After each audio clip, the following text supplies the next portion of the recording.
প্রত্যেক দিনের মতন আজকেরও চলে এসেছি কমন একটা রেসিপি নিয়ে, ঝিঙে দিয়ে মাছের ঝোল। পুরো রেসিপিটা দেখবে, খুব ভালো লাগবে। ভালো লাগলে শেয়ার করবেন। তাহলে চলুন রান্নাটা শুরু করে দিই। নুন আর হলুদ মাখিয়ে এই মাছটা আমি ভেজে নিলাম। এটাই কাতলা মাছের টুকরো আছে। তো মাছটাও ভাজা হয়ে গেছে, লাল হয়ে গেছে। মাছটাকে উঠিয়ে নেব।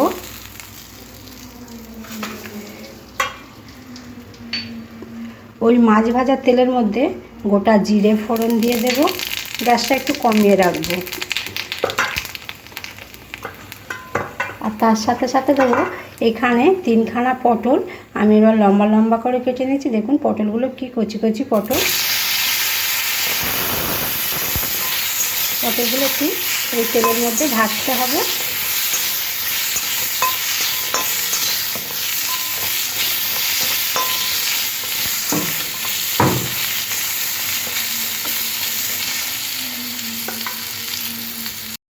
দেখুন পটলটা একটু লাল লাল করে একটু ভেজে নিয়েছি। এবার পটলের মধ্যে দিয়ে দেবো 2খানা আলু এরকম লম্বা করে কেটে নিয়েছি। যেমন পটল কেটেছি সেই রকম করে কেটে নিয়েছি, তাহলে দেখতে খুব ভালো লাগবে। আর তার সাথে 5 টুকরো ডাঁটা আর একটা ঝিঙেটাও একই করে কেটে নিয়েছি পটলের মতন করে। এবার সব সবজি একসাথে ভাজতে হবে।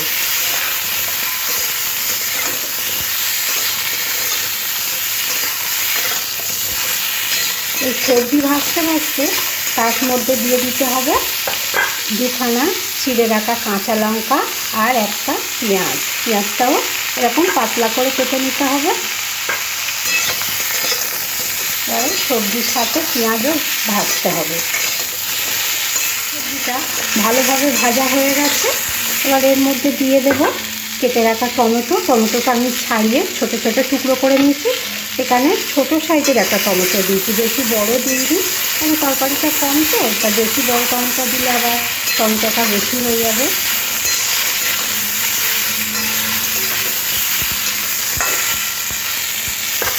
তার সাথে সাথে দিয়ে দেবো এই যে 1/2 চামচ আদা আর জিরে বাটা।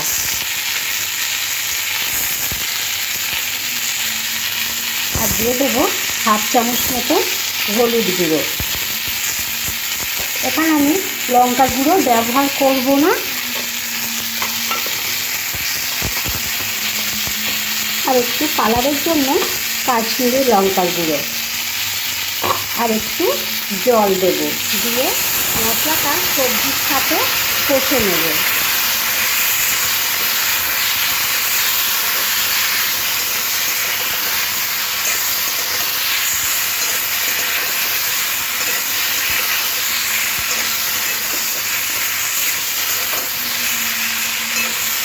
যারা কম তেল মশলা দিয়ে তরকারি খেতে চান তাদের জন্য এই রেসিপিটা।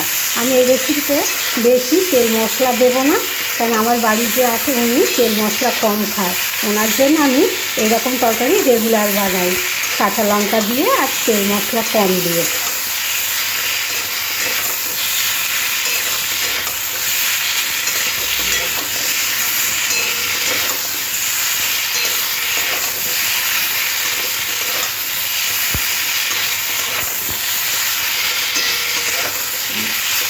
সবজিটা আর বেশি কষবো না। এবারে জল দিয়ে দেব। এই কম তেল মশলা দিয়ে রেসিপিটা একবার আপনারা বাড়িতে বানিয়ে দেখবেন, খুব ভালো লাগবে। এতে শরীরও সুস্থ থাকে। আর একটু জল দিয়ে দেব।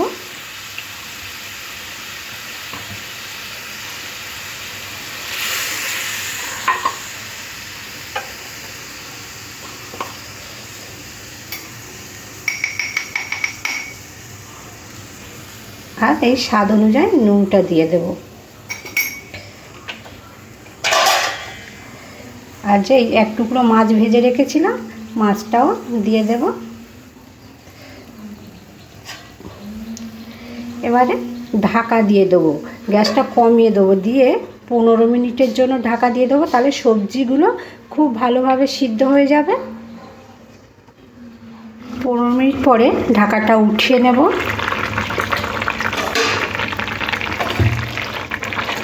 দেখি আলু সিদ্ধ হয়ে গেছে কিনা। ঝিঙে তো তাড়াতাড়ি সিদ্ধ হয়, বেশি সময় লাগে না।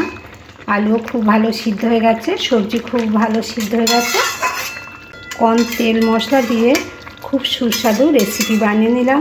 আশা করছি এই রেসিপিটা সবার ভালো লাগবে। আর ভালো লাগলে আমার চ্যানেলটিকে সাবস্ক্রাইব করবে আর আমার সাথে থাকবে। রেসিপিটা দেখার জন্য আপনাদের অসংখ্য ধন্যবাদ। সবাই ভালো থাকবেন, সুস্থ থাকবেন। গ্যাসটা অফ করে দেব, দিয়ে নামিয়ে নেব।